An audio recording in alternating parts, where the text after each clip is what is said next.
What's a rule that was implemented somewhere that massively backfired? Story 1. My company has a strict no alcohol policy. You can't begin work within 10 hours of having had a drink. So whenever there's a staff shortage and they need me to come in right away, guess who just cracked open a cold one? Story 2. My work has an infraction system. If you're a minute late, that's half a point. If you're up to 4 hours late, that's half a point. So if you're going to be a minute late, you might as well be 4 hours late because it's the same penalty. Edit for those who keep pointing out that you would miss 4 hours of pay. I know. My work is weird and lets you fill in missing time with PTO at the end of the work week. We also don't get sick days, so you have to take PTO if you're sick, and even then you're likely to get points because you called in less than 24 hours before your shift starts. It's not an issue if you get half a point and don't get another for 6 months, because the first one will have fallen off by then. Story 3. English law in Wales set the death penalty for stealing sheep. Welshmen caught stealing sheep would claim to be making love to them. They would get a lesser penalty for. The consequence of this is they Welshmen gained a reputation as sheep shaggers. Story 4. My institute banned sites in its Wi-Fi. Most people weren't tech-savvy enough or bold enough to ask how to bypass it. Then the institute banned Facebook. Everyone learnt using proxy in a matter of days. Let's just say the servers were under heavy pressure then onwards. Story 5. A famous example from Freakonomics was when a daycare started charging a small fine for parents who picked up their children late. Instead of resulting in more on-time arrivals, the new policy actually caused more late pickups. This is because the parents were originally worried that a late pickup would be a significant burden on the daycare employees. But because the fine was so small, only a few dollars, they decided that it must not be a big inconvenience for the daycare. Story 6. Also, the infamous Barbados versus Grenada soccer match. The organizers of the 1994 Caribbean Tournament Cup had a rather odd change to the rules for extra time. If a game was still drawn at full time, it would go to extra time, but the first goal scored would win. This is perfectly normal, the golden goal rule. What was different is that they ruled that winning this way would count as having won by 2 goals for the purpose of tournament qualification. Instead of just 1, Barbados went into a match against Grenada needing 2 goals to qualify for the main tournament. If they lost or won by only 1 goal, Grenada would qualify instead. Under the regular rule, this would mean that if the match went to extra time, there would basically be no point Barbados playing because even if they scored, they would only win by 1 goal and not qualify, but the 2-point rule would motivate them to play on. Sound good? Well, you might be able to guess what happened. The match looked like it was about to end with Barbados 2-1 Grenada. A win for Barbados, but not the 2 goals they needed, so Barbados deliberately scored an own goal in the last few minutes of the match, making the score 2-2, hoping to trigger extra time and a chance to score the magic 2-value goal. The Grenada players quickly realized they could do the same. Score an own goal to make the match 3-2 to Barbados, which would have Barbados winning by only 1 goal, so Grenada would qualify, but the Barbados players realized that too, and so they began to defend Grenada's goal. So for the last 7 minutes of the match, Grenada were trying to score a goal in either net, since scoring a goal against Barbados would give them 3-2 and they would win the match, and scoring their own goal would make it 3-2 to Barbados. So they would lose the match but win the qualification, and Barbados were defending both. Amazingly, Barbados did actually manage to do so, successfully defending themselves while half of their team were defending Grenada's goal against Grenada, and then scored the golden goal in extra time and qualified. Story 7. I worked at Macy's one Christmas and found out the reason why you can never find anyone at the registers is because they don't allow employees to stand at the register because it's intimidating. I can't tell you how many times I gave up trying to purchase something there because I couldn't find anyone to ring me up. Story 8. Last summer in Sweden, bus drivers in some counties started wearing shorts due to the heat wave. After being denied to continue doing so by management, they started wearing skirts instead. Dress code policies banned shorts, but not skirts. Story 9. One of the high-rise blocks I have to maintain has a sign saying anything left here will be removed due to it being a fire risk. People just dump it there. They don't want like fridges and sofas, and by law we have to take it. Right, edit. I have no authority to put up cameras as their council blocks, and I'm a council worker that has zero help from management. Because quite frankly they don't give a, because they don't have to remove it. Congrats British taxpayers. You pay me to remove pieces of shit's fly tipping daily. I'm sorry for the shitty human beings on this earth. The British government was concerned about the number of venomous cobra snakes in Delhi. The government therefore offered bounty for every dead cobra.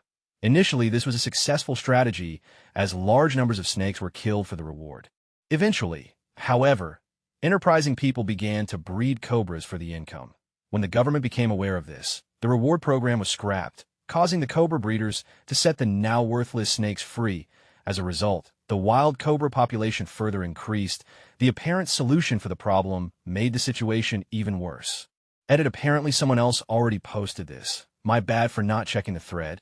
Story 10 dry counties were meant to reduce use of alcohol in certain areas, but they result in people who want to get drunk driving further away from home to do so, increasing the odds and frequency of drunk driving accidents. Also, many attempt to rescind dry county laws end up getting countered by campaigns paid for by the bars and liquor stores that set up on the edge of dry counties, typically under the guise of religious messages. Story 11 in French Indochina. There's a major problem with rodents eating supplies and bringing disease, given the plentiful supply of cheap unemployed workers. The colonial authorities thought they could be used to kill the rats and bring their numbers down. The French had a somewhat racially prejudiced view of the work ethic of the locals, so decided to pay them per rat killed rather than per hour worked. Each was compensated for every dead rat they handed over. A year or so later, the colonial authorities discovered the peasants had set up rat breeding farms in the jungle. Story 12 yesterday in Kenya. Our governor in Nairobi banned public transport from getting town, so people had to walk long distances to work. And since we don't have enough pavements, people ended up walking on the roads like 3,000, and there was a traffic jam that lasted for more than 5 hours. The next day the ban was removed. People walking on the highway. Story 13 Washington State made it mandatory for schools to drop their room temperatures to save on electricity.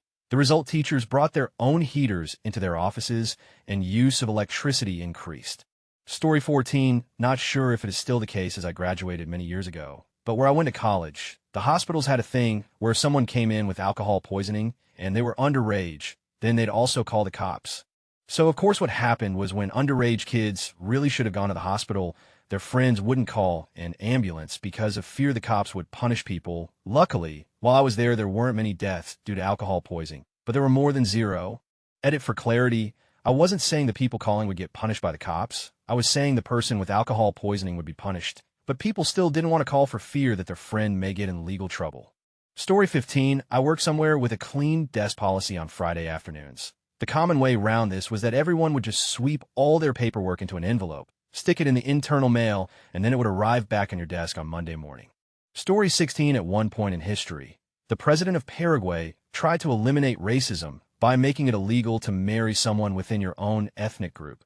Needless to say, this was quite racist. Story 17, head teacher at the school I worked out made it a rule that the primary age kids, 5 to 11, weren't allowed to run when they were out in the playground. That was fun to try and enforce. Story 18, air pollution became a big problem in late 80s Searly, 90s Athens, mostly due to the number of old, heavily polluting cars on the roads. So the Greek government made a law where only cars with odd-numbered final digits on the number plates 1, 3, 5, 7, and 9, etc. could be driven on odd-numbered days 1st, 3rd, 5th, etc. And only evenly numbered cars could drive on evenly numbered days. Sounds great, doesn't it? They'll have the number of cars on their roads right. Nope, they doubled it. Everyone bought one old, highly polluting car that had an odd-numbered plate and another with an even-numbered plate. Nobody could park, and the air was worse than before.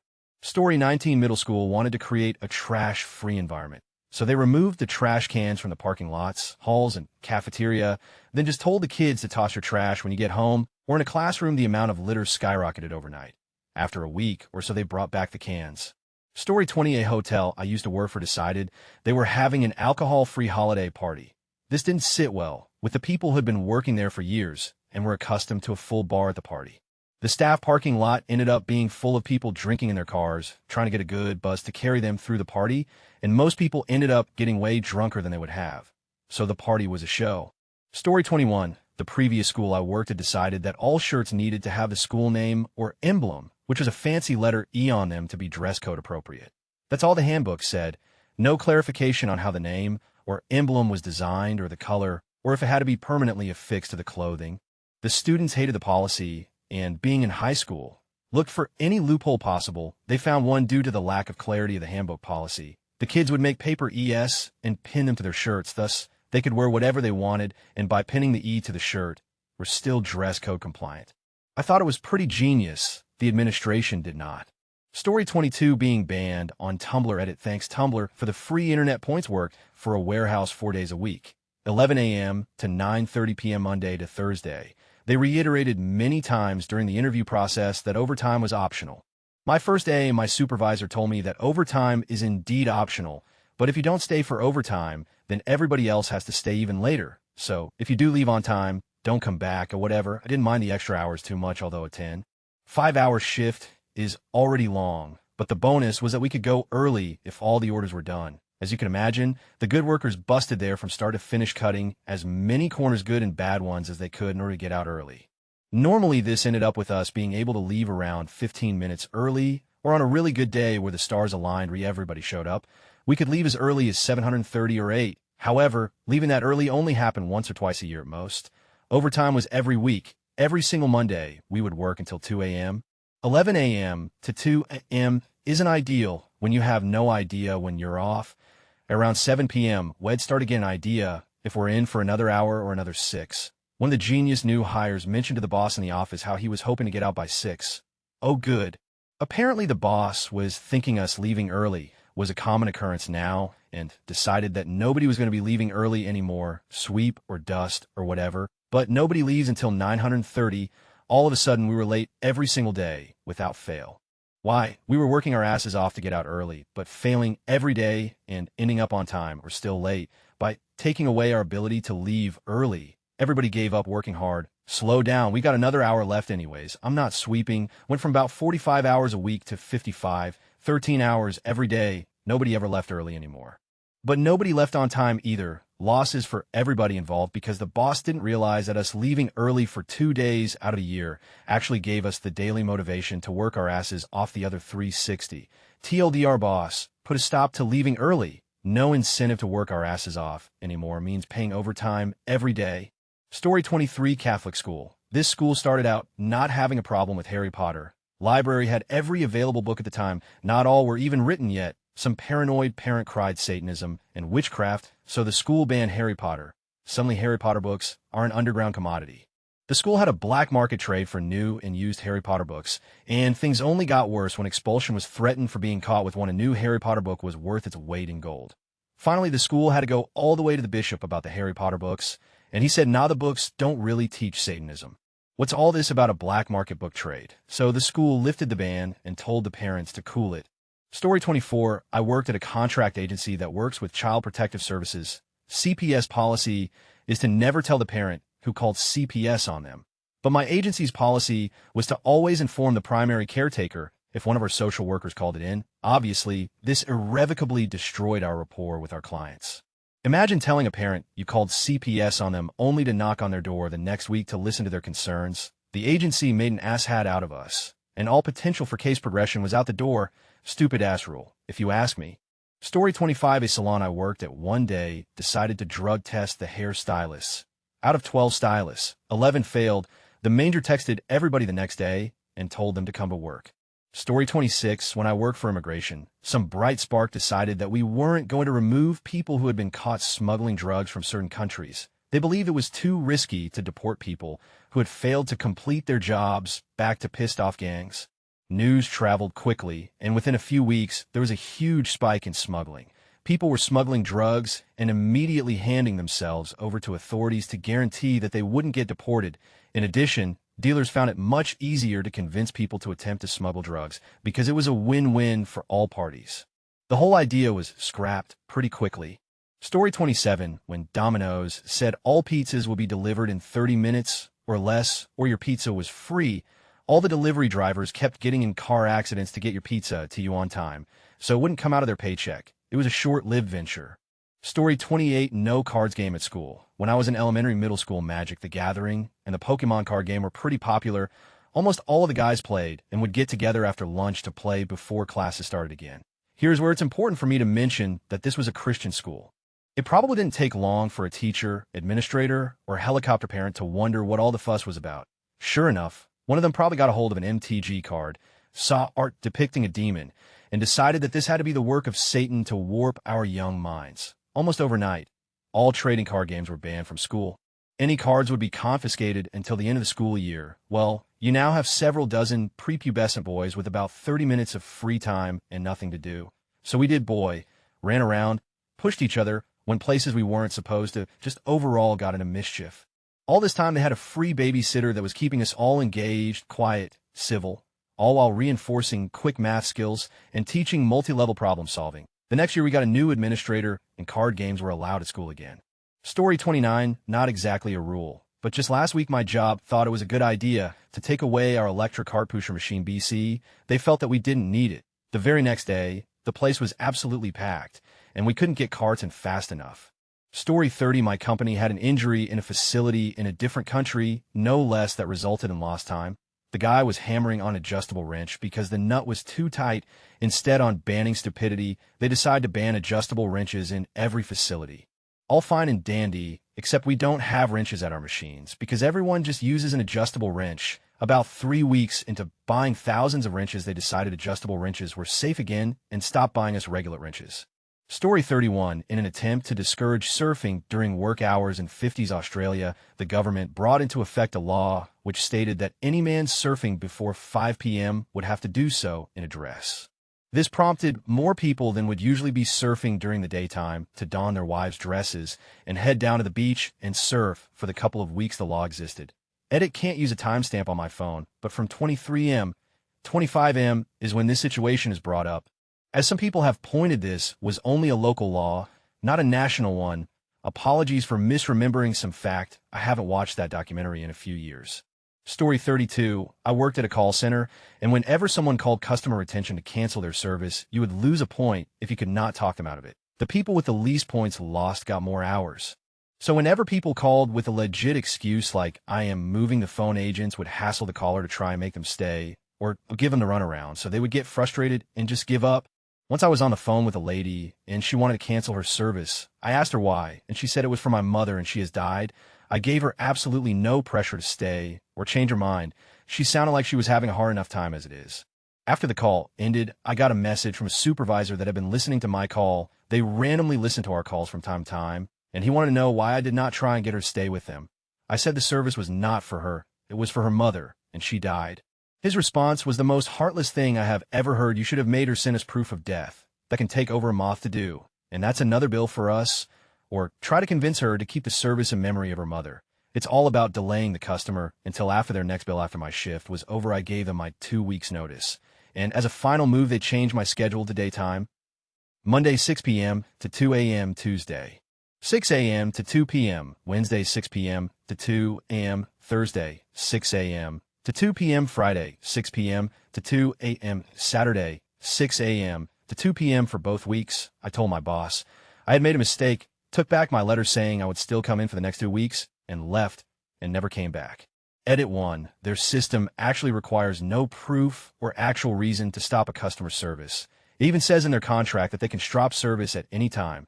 They were only doing this to be and charge the customer more money. Edit 2. This took place in Canada. Edit 3. This took place at a call center that outsources calls to over 200 businesses in the United States. Story 33. In my old job, some people abused lunch, so they made a few of M text, and when they started and finished lunch, one guy specifically would text the start time, place he got food, his order in detail, the address, price, etc., even when he bought a snack while out. That stopped a week later. Story 34. School I go to has a rule that says if you come late 3 times, you get an unjustified absence, which lowers your grade quite a bit. So if someone is late, they pretty much always skip class, so they can get an absence that can be justified by simply signing it. Story 35. Worked for a marketing firm that often locked you out of the building if you weren't back in your cubicle by the second your break was up. They revoked your break the next day as punishment. This is not legal here in New York State. They got into a lot of trouble. Story 36. My company went to a smoke-free campus. All ashtrays were removed and the smoking area was closed. You can only smoke off the property or in your car with the windows up. They don't enforce the windows up rule. So now, when anyone comes on site, they had a dozen people standing at the road smoking, and then you have to walk through the parking lot and secondhand smoke to get into the building. Oh, and there's cigarette butts everywhere. Story 37. Strip joints in Alberta, Canada are an interesting example of this. Believing that strippers and strip clubs were the root of all things wrong with the world, the Citizens for Decency, led by Audrey Jensen, sprung about in Alberta in the 1980s. They pushed for legislation that would create an invisible, imaginary buffer zone of 5 meters or something around exotic dancers to protect them from patrons in Pervs Row. This barrier would become facilitated in some clubs with an odd little railing or other physical means, but most bars I've seen in Alberta don't have actual physical barriers, at least not anymore. Maybe there were more intrusive blocks and partitions when the law was new. The result of this protective measure was, and still is, that patrons can no longer hand $5, 20s, etc. to the dancers. They cannot tuck a bill into their undies or crawl on stage with a bill in their mouth to have it snatched away. Instead, in Alberta, strip club patrons throw dollar coins at the dancers. Typically, this comes after their dance, when the dancers go around posing on their knees, etc., with their personal posters rolled up to improvise a cone. Customers throw their loonies at the cone, and then it's funneled toward her. Other versions of this is the dancers will lick a loonie and stick it to there, and the game is to throw your loonies to try to knock it off. Winners get a fridge magnet, sign poster, keychain, etc. Once the coin toss games are over, the dancer will then return to the stage with a large magnet on a leash and drag it around collecting her hard-earned medal. She'll intermittently scrape the loonies into a beer jug as they accumulate and continue dragging the magnet around. I should say that some folks still prefer to keep it classy and use larger bills, but it's about 1 in 20. So, to recap, the goal was to protect the safety and dignity of dancers. The result is the dancers have become reduced to fleshy coin toss targets. TLDR in Alberta, strip clubs are weird and you throw dollar coins at strippers. Edit wow, my first gilding. Thanks, kind stranger. Story 38, I once worked at a pizza place. Our manager got tired of the colorful language one day and decided to enact a swear jar. She said she'd charge us a quarter for every time we cussed. My coworker Jay was the first person to get penalized. She said, "You owe a quarter." He popped a dollar bill in and said, "Take a dollar." It didn't last long. Story 39, my agency just implemented this yesterday. We had recycling waste baskets at each desk for paper and a regular one for trash. My floor has about 75 people on it on floor 25 of the 32-floor building. Floors below us have about 170 people. So they removed the individual baskets from each desk, and now, if I want to dispose of a sheet of paper, I have to walk to the lunchroom area or the copy room. This will be a huge waste of time, as people are just going to throw the paper out in the trash. This is their way of being aggressive in terms of recycling. I don't see how this makes things easier or more conducive to recycling. People are going to just put more paper in the trash, edit, and they only have on bin for paper in the lunchroom, and one for bottles, cans. We used to have 3 for bottles and cans in the lunchroom. There's one in the copy room too, but it's not nearly enough. Edit 2, what is now, for the whole floor, what we used to have at our desk was 2 of these, one in black, the other blue with the recycling logo on it.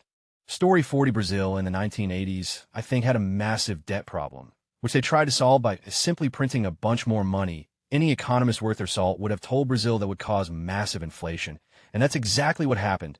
People found their life savings were barely enough to buy groceries for a week. Story 41, buddy of mine told me about a happy hour promotion a bar ran close to his campus. Apparently the special was something stupid like 50-cent beers that lasted until the first person went to the bathroom. As he tells it, the first few weeks went without incident, but once it got more popular, people were going to extreme lengths to not be that guy, including wearing adult diapers. Once people tried to covertly pee in corners and trash cans, the bar canceled the promotion.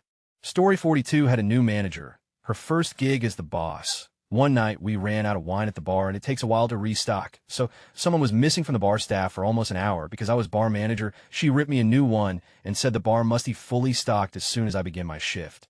Well, on weeknights, I was often the only bartender on duty. So before serving the waitstaff, I spent 30 to 45 minutes stocking.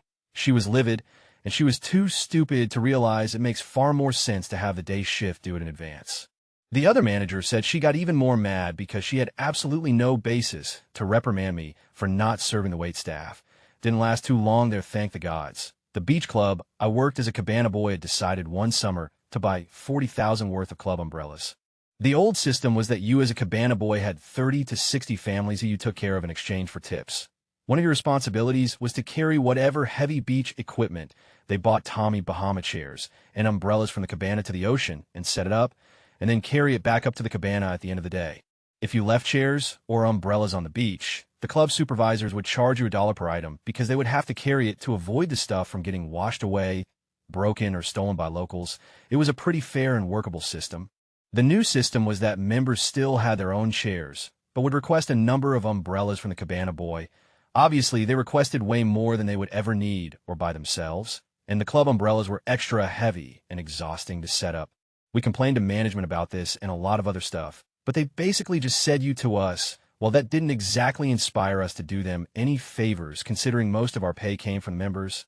Since all the umbrellas looked the same, We would just take the chairs and leave the umbrellas on the beach, and no one would know who was supposed to be responsible for picking them up. The supervisors simply couldn't get them all, and almost all of them wound up broken or missing by the end of the summer. Whoops. TLDR Beach Club got new equipment that caused a lot of extra work without giving us any additional compensation or tools to deal with the work. All the new equipment ended up getting trashed. Story 43, apparently. It's illegal to kill hippos in Colombia. Hippos, which are the offspring of the original four exported from Africa by Pablo Escobar. Hippos, which are universally regarded as one of the most dangerous animals. Hippos, of which there are now 50 of in Colombia, roaming wild and free in an ecosystem where there is seldom drought, ample water, and no natural predators. Not even man. What I'm trying to say is that the hippocalypse hasn't happened yet, but it's coming. Story 44, my city has issues with loud bikes vehicles. So as a deterrent, the city put up decibel meters that displayed how loud your engine is, similar to those signs that read your speed and display it to you. But instead of deterring anyone, people would pull up to these signs and rev the heck out of their engines to see who could get the highest decibel count. The city took the counters down within a week. Story 45, if no one's commented about it yet, the recent gas price hikes in France backfired violently. It was done to incentivize people to change their gas-powered cars and to use less gas. It was too much too soon, and it was hurting middle and lower classes more than anyone. Link for anyone who wants to know more details. Story 46, in Indiana, they stopped providing needles for druggies. Bam. Instant HIV outbreak. Story 47, sometime last year, outgoing Republican governor of Wisconsin, Scott Walker, implemented a stricter election law that candidates could only demand a recount if the candidate was losing by 1, 0, or less of the vote. On Election Day this year, he lost by 1, 2 of the vote. Had he not changed the law last year, he would have been able to ask for a recount. Story 48, while Harvard implemented a rule that bars students who are members of single campus organizations from being leaders in other student life aspects, captains of a sports team, student government, etc., as well as stops them from being able to receive a letter of recommendation from a college dean for a postgraduate fellowship. Harvard claimed the reasoning behind it to curtail the power of secret societies like the Skull and Bones group, and because all male fraternities have issues with assault. Except the rule now discourages students from joining any single organization. Panhellenic sororities, the multicultural Greek organizations, namely the black fraternities and sororities, a women in STEM club, an all-male a cappella group, those all count as single organizations. Members of groups that have no outstanding issues are being punished for the poor behavior of a few all-male groups. They're now being sued by a number of sororities and fraternities. Story 49. So, I go to a school that's considered a pretty heavy partying school. We had our homecoming in September traditionally, and it was a huge party with much drinking. However, one year the administration decided to move our homecoming into midterm season in an attempt to cut down on partying. Us being the smart students that we are, decided instead to party on the old date of our homecoming and the new one. So now the admin has 2 parties on their hands instead of 1. Story 50, Chan Sheng and Wu Guang were both army officers who were ordered to lead their bands of commoner soldiers north to participate in the defense of Yuyang simplified Chinese, traditional Chinese. However, they were stopped halfway in Anhui province by flooding from a severe rainstorm. The harsh Qin laws mandated execution for those who showed up late for government jobs, regardless of the nature of the delay, figuring that they would rather fight for their freedom than face execution. Chen and Wu organized a band of 900 villagers to rebel against the government. Story 51, my previous job had horrible management. It was a very small company, basically run by the owner and the tyrant office manager. The regular employees were really close-knit and often got together outside of work for drinks, games, etc. Of course, would complain about our shitty work environment, and I guess word got around to our betters. All of a sudden, we were required to sign a memo that made us agree to no rabble-rousing. We were rabble, and we roused so much after that. Story 52, I used to work at a semiconductor lab, looking for defects in computer chips with an electron microscope. The work is complicated, precise, and easy to up. One wrong move, and the sample is toast to LIP, lost in processing, as they say in the biz. Management got really angry at LIPs and started clamping down really hard on technicians who did them. If you up a sample, you got written up. The problem is that not all jobs are created equal. Some jobs are really easy, and other jobs are really hard and risky. So, the smart technicians started taking all of the easy jobs, and the idiots who didn't know any better started taking all of the hard jobs. The LIP rate then went up, and it created a really contentious atmosphere in the lab of people screwing each other over to take the easiest jobs. morale plummeted, and people started leaving to go to other groups that weren't sandwiches. This drove lab output down even further. Story 53, I work in manufacturing, and we get paid piece rate. So the more I run, the more I get paid. We also have a base hourly pay rate of 10 hours. So whichever pays more, the hourly or the piece rate, is what we get paid for the day. On bad days, sometimes they bump us to 12 hours for the day, and when we train new people, we get paid 15 hours to compensate for having to slow down or stop our machines to teach the new people. The big boss, my boss, came in last week. Now, he used to work on a line like I do now, but you can tell he's living comfortably in his corporate life and has forgotten some of the bad parts of this job. He told my boss that we're to no longer receive training pay because, by his logic, if we were working with someone, we should be making more than 15 hours anyway. In these past 3 weeks or so, we've been doing a lot of training. So a few of us got together at the end of the day and agreed if they aren't paying us, we want trained people. We will teach the new people enough to make us some money and leave the training to the designated trainers. 2 people split between 15 or so new hires, but they make 17. 50 hours. The policy lasted 4 days. Story 54, brother's friend works at a large company where safety is a top priority, even in corporate offices, to the point of absurdity. After an employee fell down some stairs, the company instituted a rule that all employees must use the handrails at all times. Signs were posted in stairwells, reminder emails sent out. The idea was scrapped after a record number of employees came down with the flu.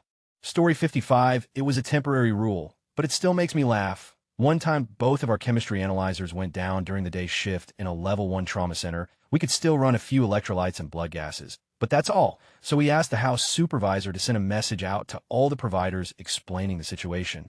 That chemistry is down, and we won't be able to run any of the normal tests until we're back up, and that sucks. But there isn't anything we can do until the engineer gets here and fixes our analyzer. So just be patient, and we'll get caught up when we can. But if you send us any routine chemistry testing, it won't get done. What she ended up saying was, please don't order routine chemistry testing until further notice, LOL. So what do the providers do? They just kept ordering everything as stat. And based off of her alert message, I do not blame them.